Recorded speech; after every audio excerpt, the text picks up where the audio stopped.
Si je vous demande là, comme ça, de me citer un nom de pirate célèbre, je suis sûr que la plus grande partie d'entre vous diront Barbe Noire. Car avec ce nom si particulier, son style peu conventionnel, et ses nombreuses représentations allant de Pirates des Caraïbes à One Piece, en passant par Assassin's Creed, le nom de Barbe Noire est rentré dans la légende. Et comme une belle histoire vaut mieux que 1000 légendes, je vous propose aujourd'hui de découvrir le récit de ce marin hors du commun, qui fit de Barbe Noire le symbole de la piraterie du début du XVIIIe siècle.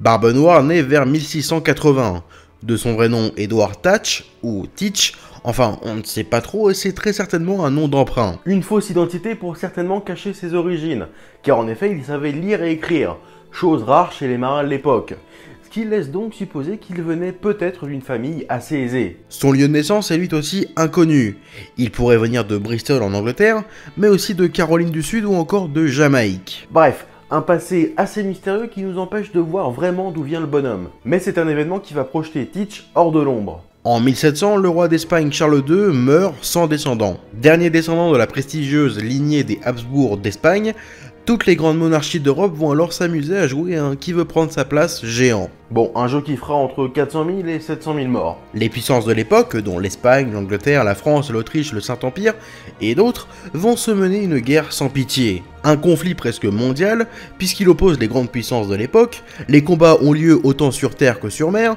et sur plusieurs continents. C'est lors de ce conflit que notre bon vieux Edward Teach débute sa carrière dans la Royal Navy, en tant que corsaire. À cette époque, les colonies en Amérique étaient en pleine expansion, avec toujours plus d'échanges entre le nouveau et le vieux continent. Pour protéger leurs intérêts, les belligérants engagent de nombreux marins, et ils font également appel aux corsaires. Des marins un peu particuliers qui ont l'autorisation de la couronne de piller des navires comme bon leur semble, du moment qu'ils sont ennemis. Alors que beaucoup sur le continent vivent dans la pauvreté et aspirent à une vie meilleure, cet appel à l'aventure est pour eux une chance inespérée. C'est ainsi que Edward Teach, comme beaucoup d'autres, débarque dans les Caraïbes en tant que corsaire. Alors qu'il pensait se faire un nom et s'enrichir avec cette guerre, tout prend fin en 1713, avec la signature des traités d'Utrecht, mettant fin à la guerre de succession d'Espagne. La couronne britannique n'a donc plus besoin de ses corsaires et se débarrasse d'eux. Ils se sentent donc trahis par leur patrie pour qui ils ont combattu pendant la guerre, et des mots comme piraterie commencent à se faire entendre dans les tavernes. Et ces mots ne vont pas tomber dans l'oreille d'un sourd.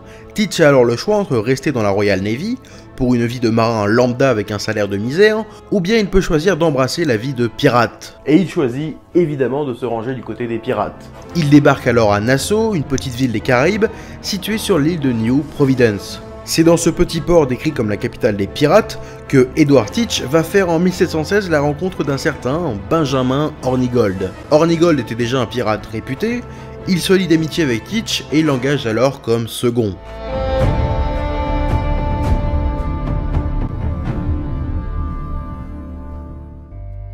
Ensemble, ils vont écumer les mers, et c'est Hornigold qui va apprendre à Teach les rudiments du métier de pirate. Ensemble, avec Hornigold en capitaine et Teach en second, ils vont naviguer à bord d'un sloop, un petit navire avec une faible puissance de feu et peu d'équipage, bien loin de l'image que l'on a des navires pirates. Mais un sloop est aussi remarquablement rapide et maniable. Et comme les deux hommes voient grand, ils s'emparent d'un navire négrier français, la Concorde.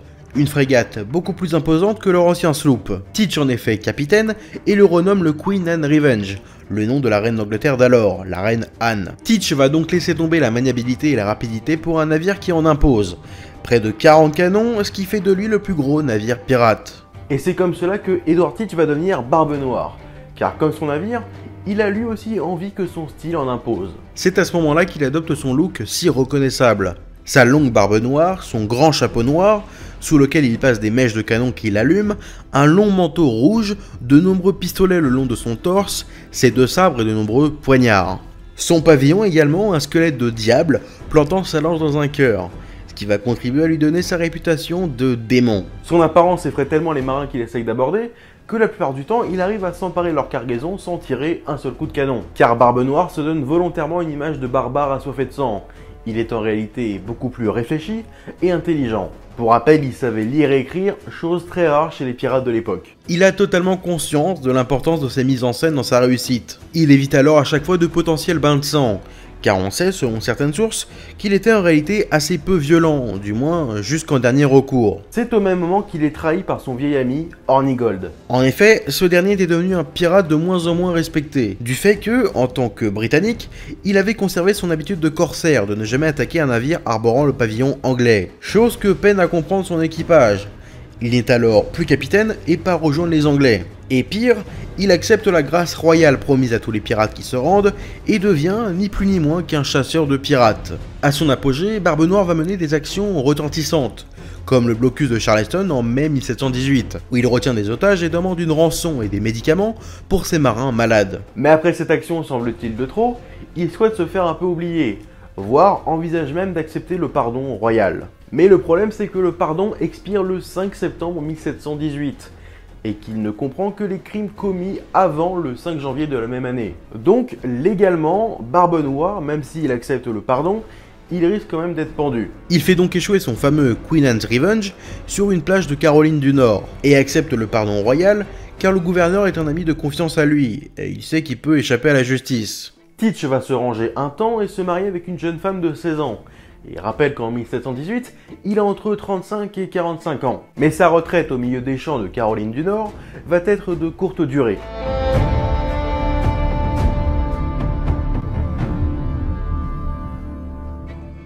Très vite, il reprend la mer à bord d'un sloop avec un petit équipage, et repart écumer les mers autour de l'île d'Ocracoke. Protégé par Charles Eden, le gouverneur de Caroline du Nord, Barbe Noire peut reprendre du service, recommencer ses pillages avec la bénédiction du gouverneur, qui fait désormais affaire avec eux. Sauf que les nouvelles du retour de Barbe Noire circulent vite, et remontent jusqu'aux oreilles d'un certain Alexander Spotswood, gouverneur de Virginie. A l'inverse de son homologue de Caroline du Nord, Spotswood lui veut éradiquer les pirates qui nuisent au commerce. Il engage alors le lieutenant de la Royal Navy Robert Maynard, capitaine du HMS Pearl, et un autre sloop, le HMS Lyme, pour traquer et tuer Barbe Noire. En arrêtant d'anciens marins de Teach et en les interrogeant, il découvre que l'homme qu'il cherche se trouve sur l'île d'Ocracoke, où il festoie avec ses hommes depuis maintenant plusieurs jours. Le matin du 21 novembre 1718, Barbe Noire et ses hommes voient arriver au loin les deux sloops de Maynard. Barbe Noire regagne son sloop, le Revenge, et part à la rencontre des deux autres sloops de Maynard.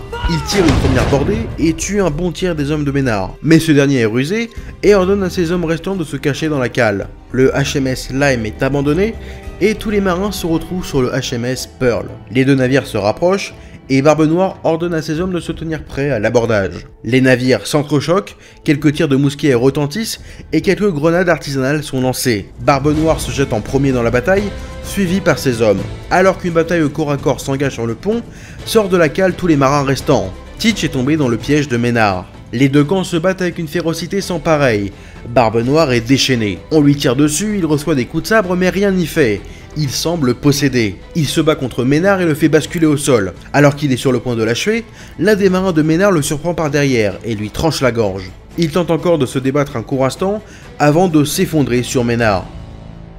Le pirate le plus célèbre de son temps vient d'être tué. Maynard le fait décapiter et affiche sa tête à la proue de son navire, en guise d'avertissement. Il fait également scruter son corps. On découvre alors qu'il fut touché par 5 balles et une trentaine de coups de sabre avant de périr. Et il est vrai que c'est certainement sa mort, assez épique, qui va grandement contribuer à faire de Barbe Noire une légende. Et en parlant de légende, on raconte que lorsque Maynard jeta le reste du corps de Barbe Noire à la mer, celui-ci fit plusieurs tours autour du navire, avant de sombrer. Maynard rentre en Virginie et reçoit comme récompense 500 livres, qu'il partage avec son équipage, ce qui était déjà pas mal pour l'époque. C'est également à cet instant que beaucoup vont partir à la recherche du trésor de Barbe Noire. On raconte que l'un de ses marins lui aurait demandé où se cache son trésor, et qu'il aurait eu pour réponse « Seul moi et le diable savons où il se trouve ». Néanmoins, même si certains pirates célèbres ont eu effectivement des trésors cachés, rien ne prouve que Barbe Noire eut un endroit pour cacher ses richesses. Et même si c'était le cas, personne l'a trouvé. La mort de Barbe Noire en 1718 marque la fin de l'âge d'or de la piraterie. En seulement 2 ans, Edward Teach a réussi à se faire une place dans les livres d'histoire. Sans être le plus cruel ni en ayant accumulé la plus grande fortune, il reste néanmoins le symbole de cette époque. Ce moment où des hommes désespérés se sont affranchis de leur patrie, qui les avait laissés tomber, pour vivre une vie difficile et souvent courte, mais libre, sans avoir à rendre compte à qui que ce soit. Merci d'avoir regardé cet épisode, pensez au like, aux commentaires et à me soutenir sur Utip avec un don ou en regardant une pub. Suivez-moi sur Twitter ou encore Instagram, et moi je vous donne rendez-vous dans de prochains épisodes.